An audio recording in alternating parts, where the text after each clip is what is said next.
Al-Khair alaykoum. Commençons tout d'abord par des paroles de star. Ce que j'admire le plus dans votre art, c'est son universalité. Vous ne dites pas un mot et pourtant tout le monde vous comprend. C'était Albert Einstein en compagnie de son ami Charlie Chaplin qui lui répond « C'est vrai, mais votre gloire est plus grande encore.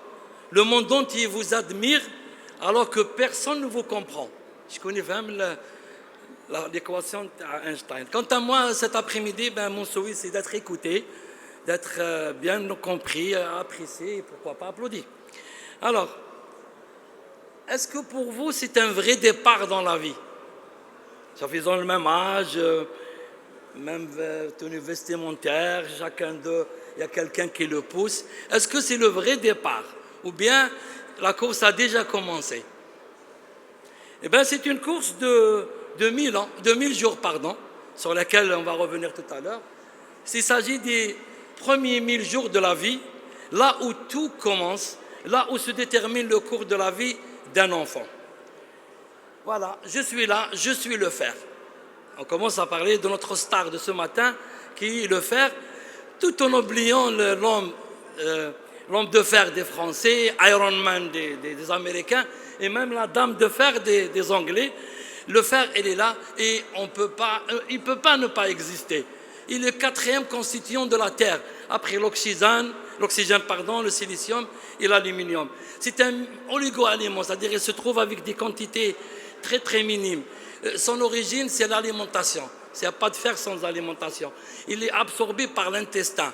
L'ami fidèle du fer, c'est l'intestin. Il n'y a pas d'hémoglobine s'il n'y a pas de fer. Il n'y a pas de myoglobine, c'est la protéine du muscle. Il n'y a pas d'enzyme respiratoire. Il n'y a pas d'ADN. Il n'y a pas d'autres constituants du corps humain s'il n'y a pas de fer. Le fer, il est là donc pour la constitution de l'hémoglobine, donc de l'oxygène, donc de la vie. Il est là pour faire acquérir à l'enfant tout ce qui est développement psychomoteur, acquisition motrice, fonction cognitive. L'immunité de l'enfant dépend de la quantité de fer, de bon fer que son corps contient. Et tout déficit en fer va rendre l'enfant plus vulnérable aux infections. Il n'y a pas de croissance du corps en longueur et en largeur s'il n'y a pas de fer. Mais malheureusement, le monde qu'on vit actuellement, et depuis longtemps, il est carencé. Voici les 20 menaces sanitaires de la planète que l'OMS a identifiées. Et la carence en fer, elle est en 6e position. Elle est en 9e position. Donc, parmi les 20 menaces, il y a la carence martiale qui menace l'avenir de la population mondiale. Presque le quart de la population mondiale est carencée. 2 milliards d'êtres humains souffrent d'anémie. C'est une stade avancée de la carence martiale. Presque 50% des enfants d'âge préscolaire sont carencés. 40% ou plus des femmes en âge de procréer n'ont pas beaucoup de fer dans leur corps.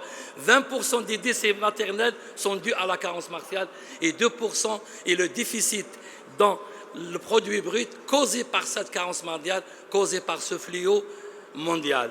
Sauf le hit parade, le podium, c'est toujours l'Afrique. Quand il s'agit des mauvaises choses, c'est nous, les Africains. Donc à 64% pour l'Afrique, l'Asie, Moraha, et puis l'Amérique latine. Quant à l'Afrique, voici. Plus de 60% des enfants de moins de 5 ans sont anémiques. Et une anémie sur 2, elle est causée par une carence martiale. Nous, on est là, on est dans les 20-40%, l'Algérie. Voici quelques études que j'ai pu rassembler, différentes enquêtes faites par les collègues médecins, pharmaciens et chercheurs sur la carence martiale et l'anémie en Algérie. La dernière, elle date de 2019, où il y a 32% des enfants entre 6 mois et 5 ans sont carencés et bien sûr 23% c'est une carence martiale. Quels sont les candidats de cette carence?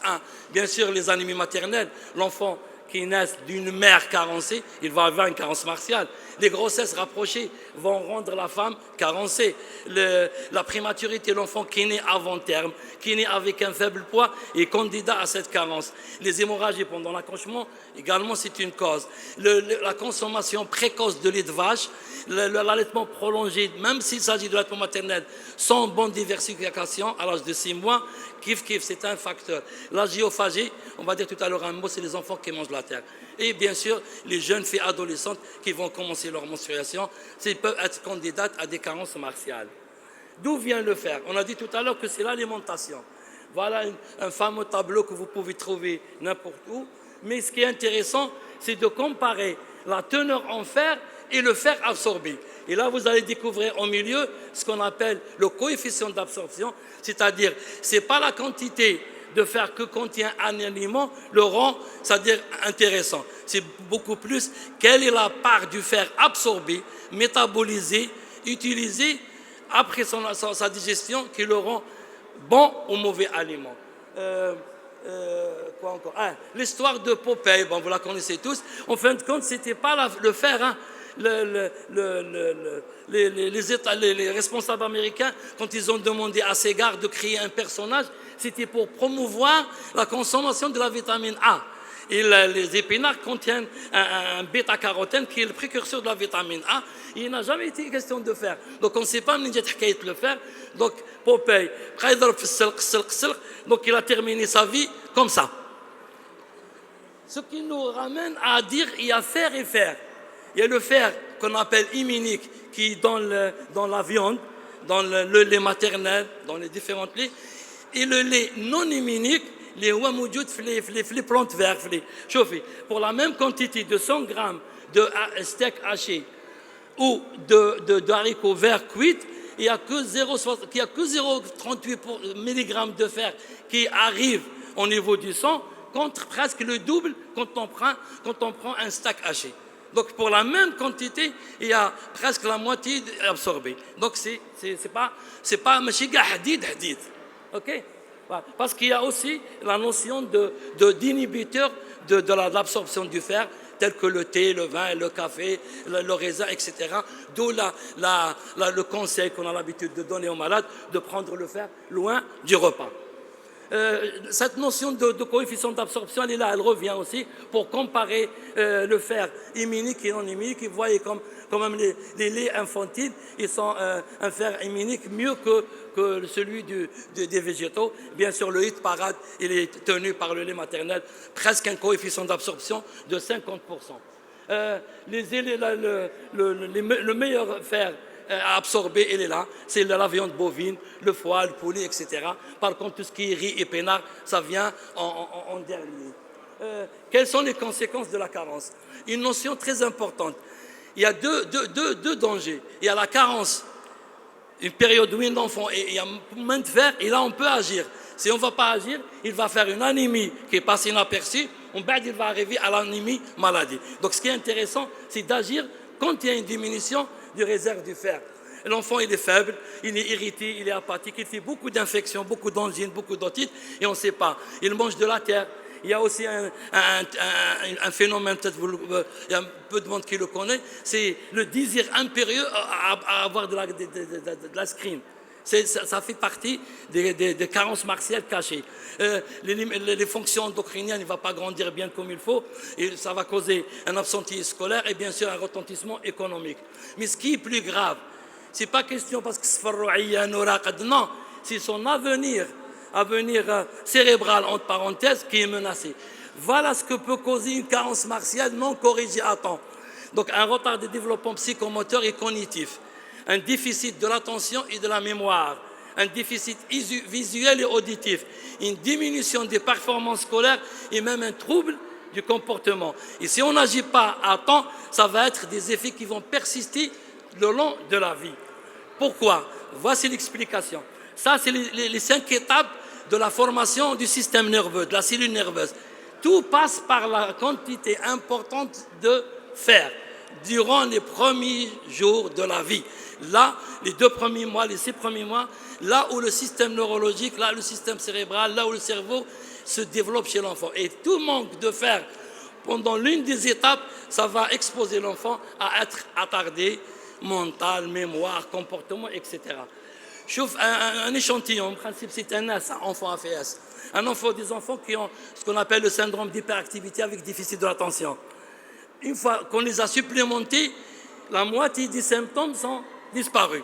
Donc on a presque traité parce qu'ils étaient carencés, et cette carence qui a causé Bien sûr, c'est caricatural d'expliquer uniquement le syndrome d'hypertension, déficit de l'attention avec la carence, mais il y a une partie des enfants hyperactifs, ils doivent être carencés. Je trouve également l'autisme. L'autisme qui menace l'humanité. On a le faible apport du fer pendant la grossesse augmente le risque d'autisme. La carence, surtout quand il y a une femme qui fait un diabète, qu'elle est malnutrie, donc ça multiplie par 5 le risque d'avoir un enfant qui a un trouble du spectre autistique. Parce que le fer est nécessaire au développement du cerveau, la production des neurotransmetteurs et surtout la myélinisation et les fonctions immunitaires.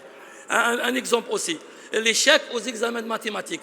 Il n'y a que 50% des enfants qui ont échoué lors de cette étude qui n'étaient pas carencés. Par contre, 72%, soit ils étaient carencés, soit ils avaient carrément une anémie.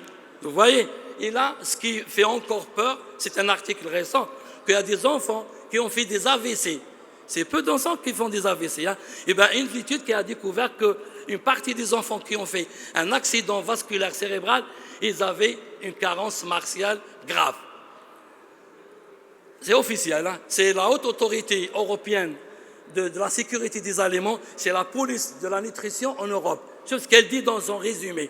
Elle dit qu'il existe un lien de cause à effet entre la consommation alimentaire du fer et sa contribution à un développement cognitif normal.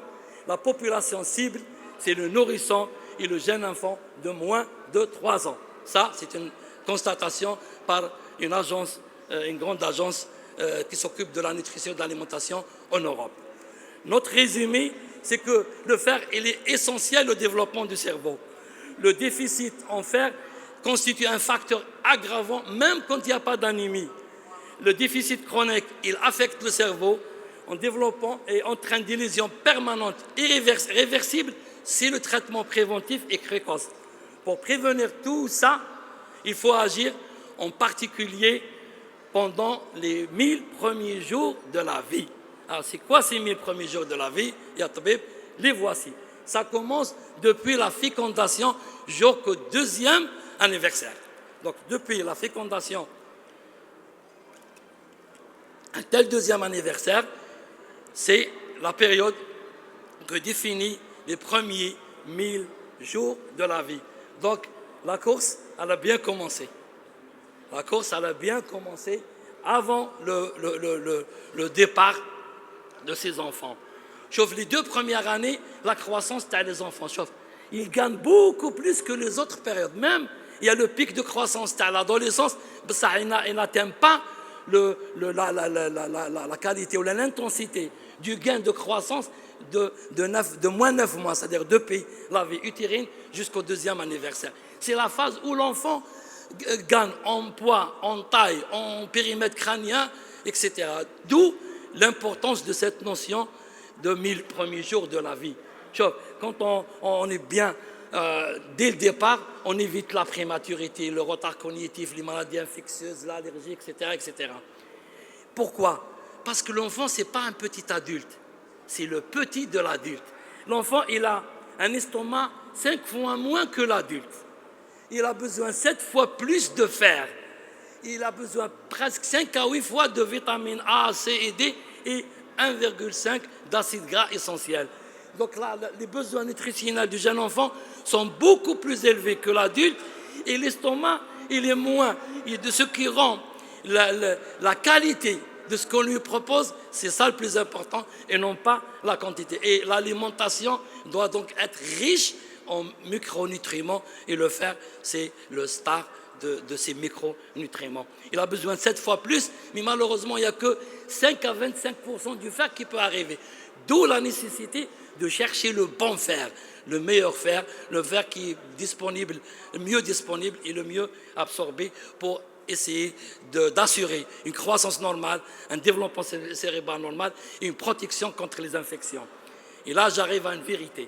C'est que 20% de notre santé ROCA, elle a été déterminée par les gènes qu'on a hérités de nos parents. Ça, on ne peut rien faire. C'est comme ça, mais 80%, 80% de la santé des adultes, elle dépend de l'alimentation, le stress, la mauvaise qualité de vie. Et ça remonte au premier jour de la fécondation. Ça remonte au premier jour de la fécondation. Ce qui rend tout ce qui est prévention alimentaire est primordial.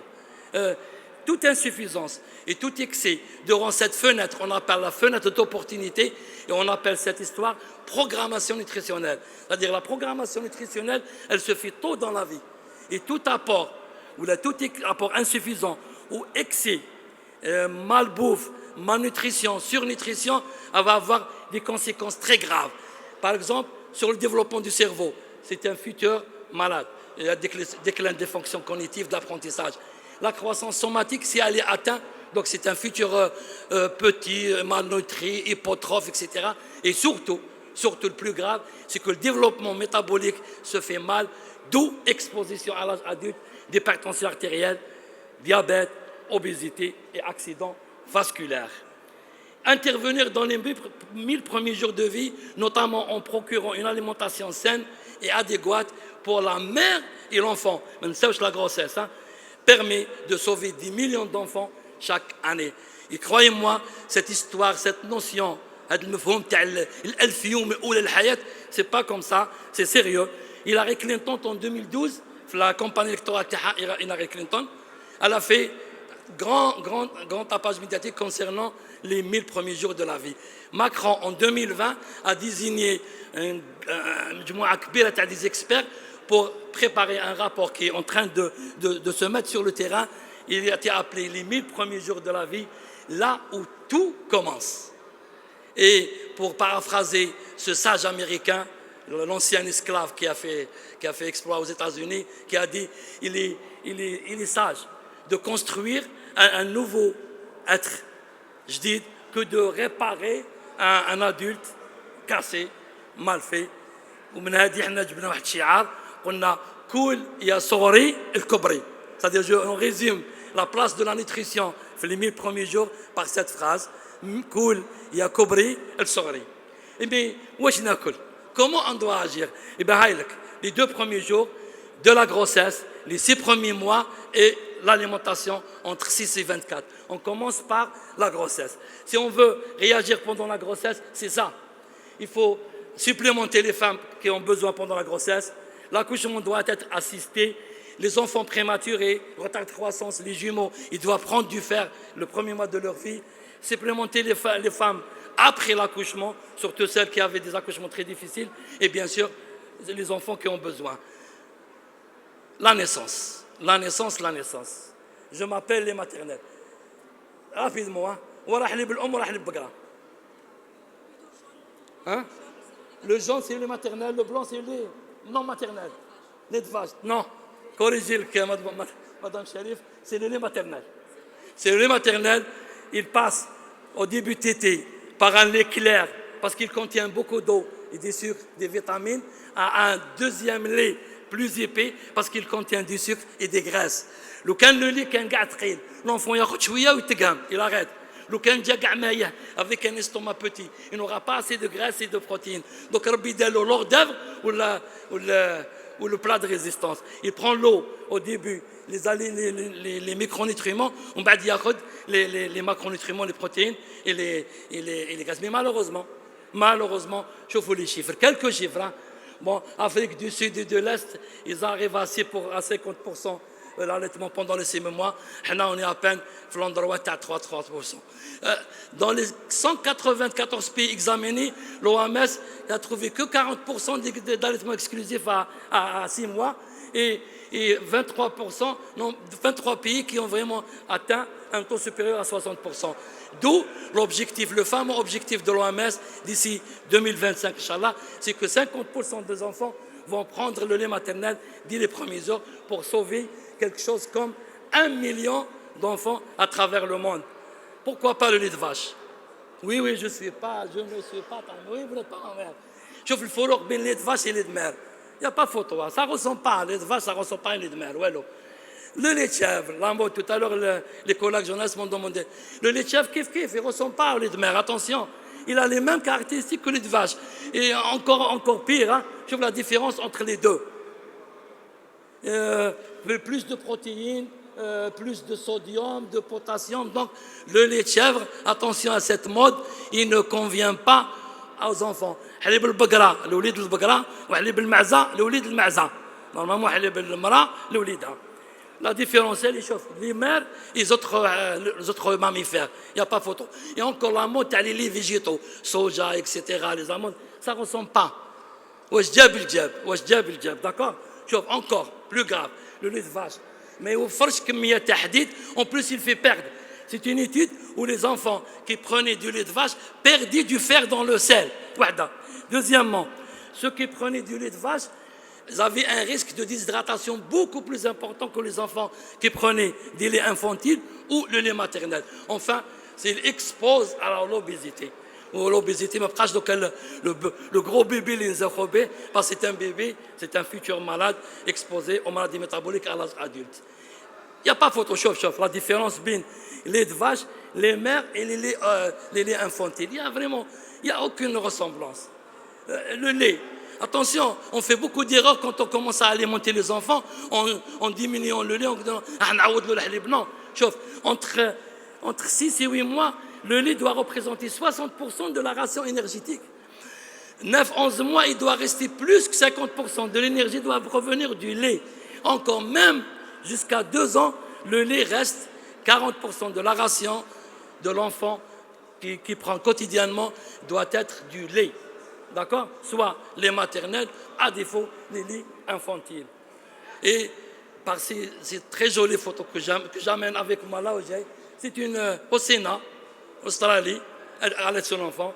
Une Bangladesh, et une autre dame de fer, la vraie dame de fer. Très bien, ok. Voilà, donc c'est des belles photos, gardez-les. On n'en parlera jamais assez du lait maternel. La troisième phase, c'est celle de 6 mois, 24 mois. Bien sûr, on continue à donner les laits, mais on continue à donner les aliments riches en fer. Le lait, on doit choisir le lait qui convient. Voilà à peu près la comparaison qu'on a fait. Les laits de suite, c'est les laits que l'enfant prend à partir entre 6 et 12 mois. On va dire les laits de croissance entre 1 et 3 ans. Ils sont riches en fer, ils sont intéressants, surtout quand l'enfant ne mange pas bien. Quand on a les de croissance, voilà, c'est beaucoup mieux que si on compare 1,3 mg pour 100 ml contre 0,05. Donc les enfants carencés qui prennent du lait de vache, après une année, jusqu'à 3 ans, ils seront tous carencés et on est souvent obligé de les mettre sous fer médicaments 2, 3, 4 mois, des fois 6 mois. Sinon, ils vont avoir toutes les complications du déficit en fer et, pourquoi pas, l'anémie. Voilà, comparaison entre consommation de lait riche en fer et viande et consommation de lait de vache non enrichi sur le statut du fer. Un groupe d'enfants qui prenaient soit le ham, soit des laits de croissance, ou un groupe d'enfants qui prenaient du lait de vache entier. Là, le résultat est là. La ferritinémie évolue de façon identique. Il y a le niveau de fer, soit les enfants qui prenaient de la viande, ou là qui prenaient des laits de croissance. Contre les enfants qui ne prenaient pas ni de la viande, ni de lait de croissance, la ferritinité est toujours basse. Et voici un exemple flagrant pour même pas 1 litre de fer, de lait, pardon, il faut un équivalent de magasin. Une quantité minimale de fer à raison de 1 mg qui va être absorbé. Donc, je répète, il n'y a pas photo. En résumé, le nouveau-né à terme, il doit être exclusivement nourri au sein. Sinon, il doit prendre un lait convenable et à partir de 6 mois, on va commencer à lui faire manger convenablement. Et les enfants qui n'ont pas la chance d'avoir le lait maternel, il faut donc, je répète, choisir le bon lait. Et si cette intervention nutritionnelle échoue et on ne peut pas, eh bien voilà, l'UNICEF elle a fait de sorte que tous les enfants du monde bénéficient du fer. Elle a fabriqué des petites sprinklers, c'est du fer, l'image le fer médicament. Elle agit pour le monde pauvre. Hein. l'Afrique, l'Asie, etc. Donc, vous faites l'homme du fer dans des petits sachets comme des bonbons. Mais là, malheureusement, ça n'a pas marché parce qu'il y a le goût, il y a les effets secondaires, il y a le coût, etc. Sinon, ils ont essayé de mettre du fer partout. L'exemple le plus typique, c'est enrichir les farines, la semoule avec du fer. Vous voyez, parce qu'elle connaît bien l'importance de la carence martiale, même si les adultes, dans le monde, surtout dans le tiers-monde, ils ont essayé d'enrichir la farine, les semoules avec du fer pour tout le monde. Mais toujours, ça reste des tentatives par là, par ici, pour essayer de pallier à ce fléau mondial qui est le déficit en fer. Un autre chantier cette année, c'est la biofortification. C'est-à-dire, ils essayent d'avoir des cultures d'emblée riches en fer. La génétique, c'est-à-dire, ils auront par exemple rose ou là, riche en fer. C'est de la biofortification, c'est de la recherche scientifique. Ça commence dans les pays asiatiques. Et ça commence, on va voir peut-être d'ici des années, des aliments tels que le riz, les haricots, qui contiennent plus de fer, plus de vitamines, plus de micronutriments. Enfin, ce que je voulais vous dire depuis tout à l'heure, c'est que les 1000 premiers jours de la vie, c'est une période sensible pour le développement et la sécurisation de l'enfant, qui contient les prémices de la santé et du bien-être de l'individu tout au long de sa vie. La déficience en fer, la carence martiale, c'est le trouble nutritionnel numéro 1 dans le monde, même dans les pays développés. Réduire cette carence chez les enfants algériens, c'est un objectif qu'on doit tous partager, nous, les professionnels de la santé, à travers un programme national très sérieux, un programme de nutrition santé. Identifier les enfants et les mères carencées aussi doit être une préoccupation quotidienne de tous les professionnels de la santé. L'intérêt de lait maternel pour la mère et l'enfant doit être supérieur à tous les intérêts et on doit tous participer. L'allaitement maternel, c'est l'affaire de tous. À défaut de cet allaitement maternel, il faut choisir le bon lait à travers les préparations infantiles qui ressemblent un peu, qui s'approchent du lait maternel. Enfin, mes amis pharmaciens, je vous rappelle que l'officine est un espace idéal pour promouvoir les bonnes habitudes alimentaires afin de réduire la prévalence de la carence martiale chez nos mères et nos enfants. Merci pour votre attention.